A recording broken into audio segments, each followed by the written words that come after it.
50. Stand da, what the? Das ist einfach fucking bereichert. Schön mal, ich wollte dich nur ein bisschen locker machen. Was hast du gerade gemacht? Er hat mein Eichen berührt, Alter. Was? Er hat meinen Pimmel berührt. Das ist so ein Kamera. Ich zeig dir einen Ring. Okay, what is up guys and welcome to a new video. A new format, a new video idea. Project. Welcome to the new year 2020. That's gonna be... We're shooting right now this video in 2019. Yeah. It's gonna But be it's gonna be out in 2020. You guys gonna see it on 2020. Yeah, 2020. So guys, we have a new format called... Who the Fox Fox?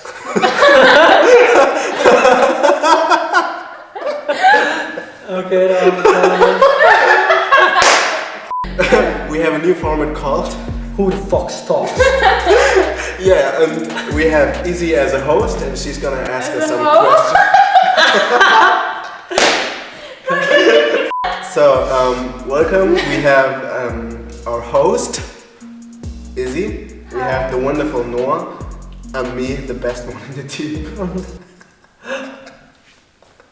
No. In this format specific, we are just talking about a topic and just have a nice conversation. At least we tried to. And yeah, we see what the conversation today is and the topic is.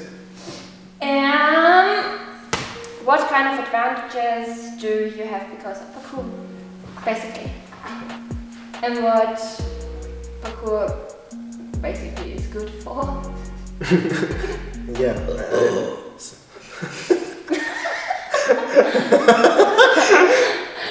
That's gonna be a big... Well, boys, that's a long story. I think I have a better mindset because of sometimes I want to do a new jump and I need to be sure that I'm going to be able or I can do this jump physically. Because my mindset, okay, I want to do this jump, so let's do it. But sometimes there's a risk you don't want to take because you know that you're not gonna achieve this, be able to move, do this move. So through parkour, I learned how to guess in a kind of way in my brain. Okay, this move is possible for me, and this is not. I need to practice more this to achieve this one. That's a big part what I got through parkour. Yeah. Like a better mindset. Right? I have like a more optimistic mindset. Yeah. I have a similar parts on my thinking, on my mind, who works better since parkour. It's, yeah, I would definitely say it's more like you know your body can do it, but you need like to overcome the fear. Mm-hmm. And there are some moves you're not sure if your body can make it, so you're, alright, I have to practice some certain skills to be able to achieve that move, that trick. I mean, it's kind of interesting because you said barrier. Do you remember my roof jump, my first roof jump? Yes. I knew that I was physically able to do it. There was a time, I think 5 or 6 years ago, when I was on a similar roof and I wanted to do a roof jump, but I knew that I'm going to fail. And that's why I stopped.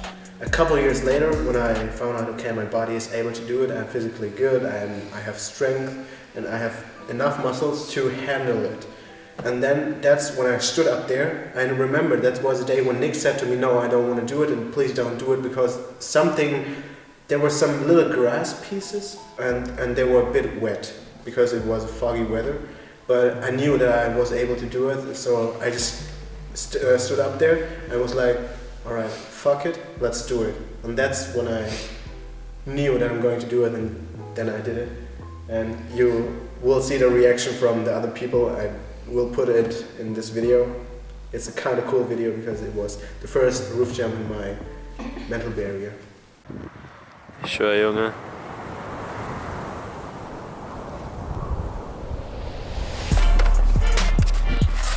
Oh, ich schwöre, Alter. You said feeling. That's an interesting point because that's a lot about feeling. Like, I heard often people saying like, oh, are you not afraid on landing on your head?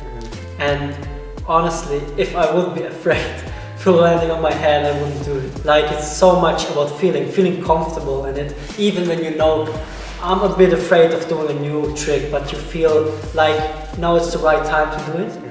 And you know what I mean? It's like you feel, you feel like now I'm ready to do it, even when I'm afraid of something. I would never risk something and I'm not 100% sure I can make it, like, or I feel comfortable at all. So feeling is a very big part.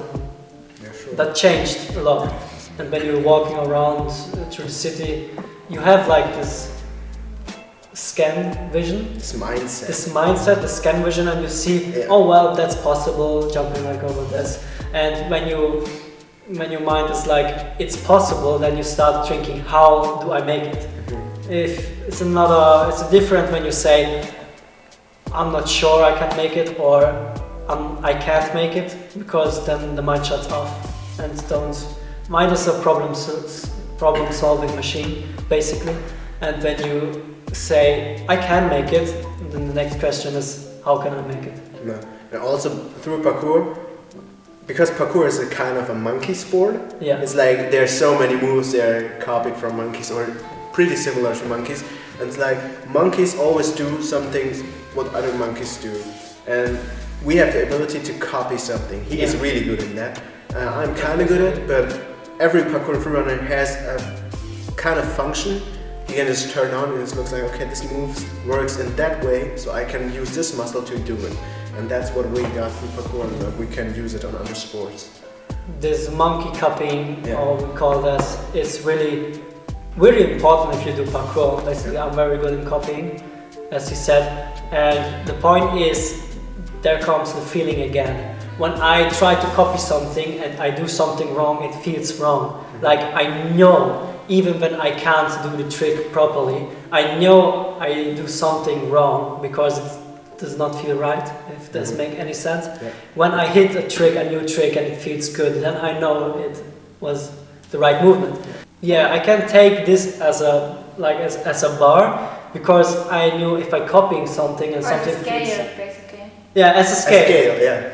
I take the feeling as a scale, because when I'm copying something, I'm not really sure what I'm doing, because I'm just copying the movement, and it feels right. Then I know, now I'm closer to the right movement, and if it feels wrong, then I know, okay, that's not the way how to do it.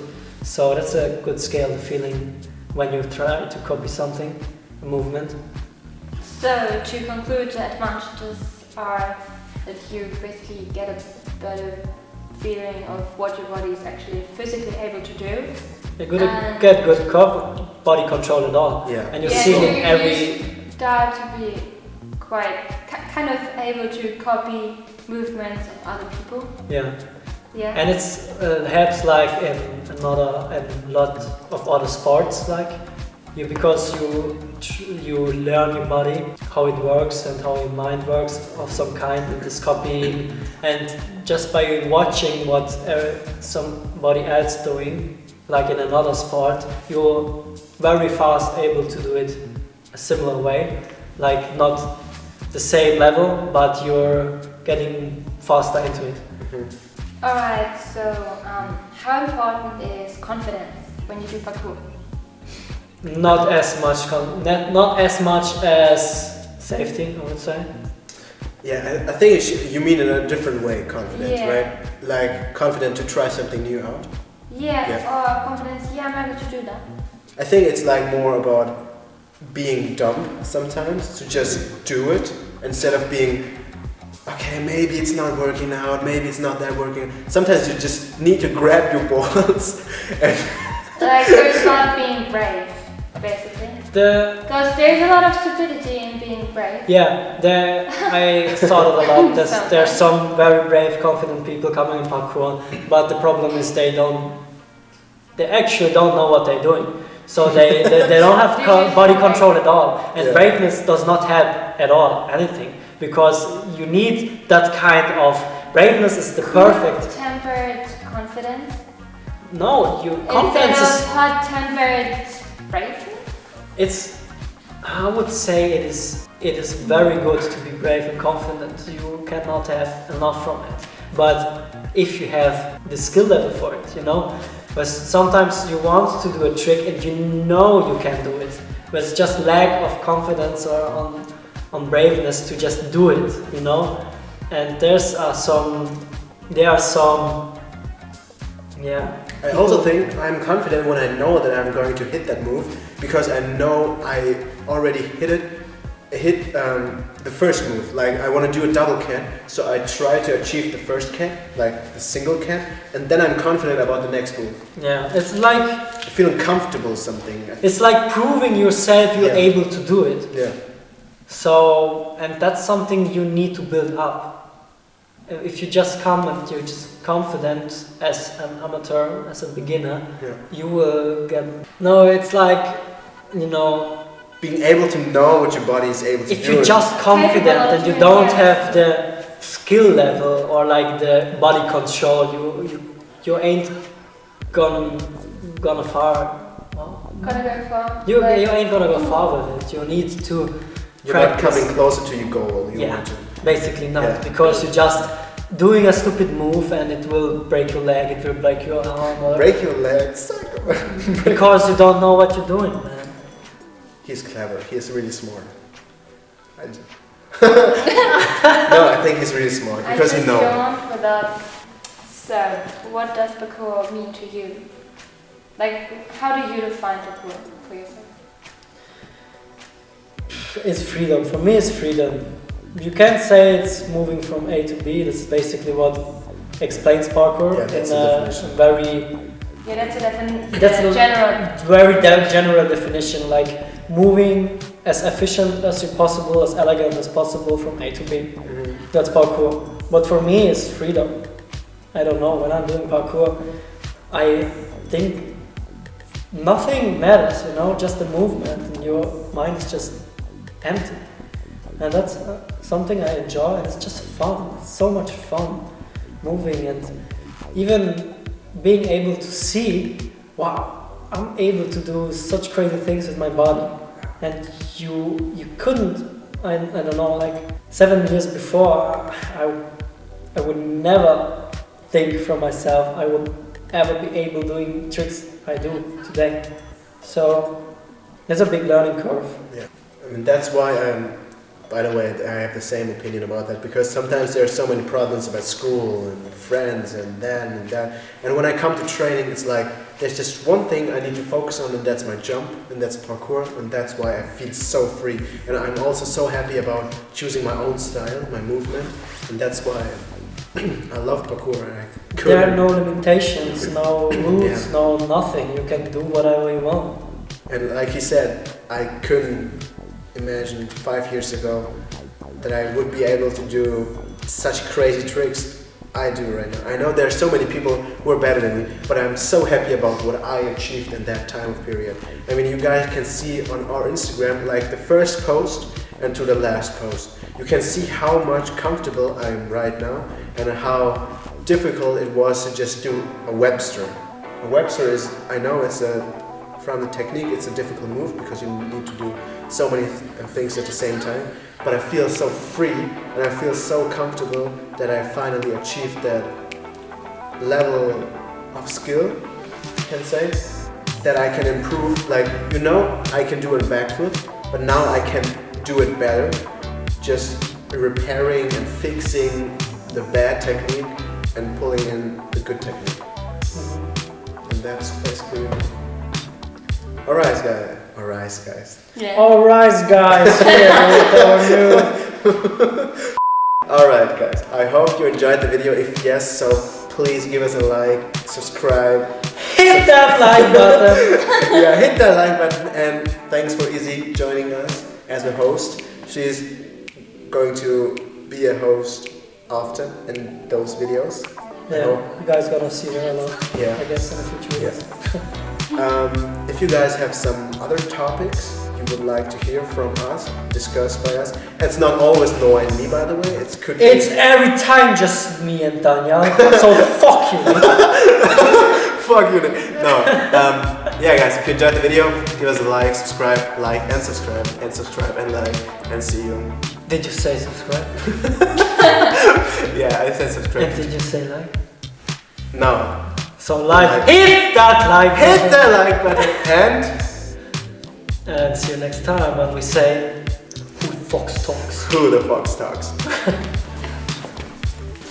That was a good video.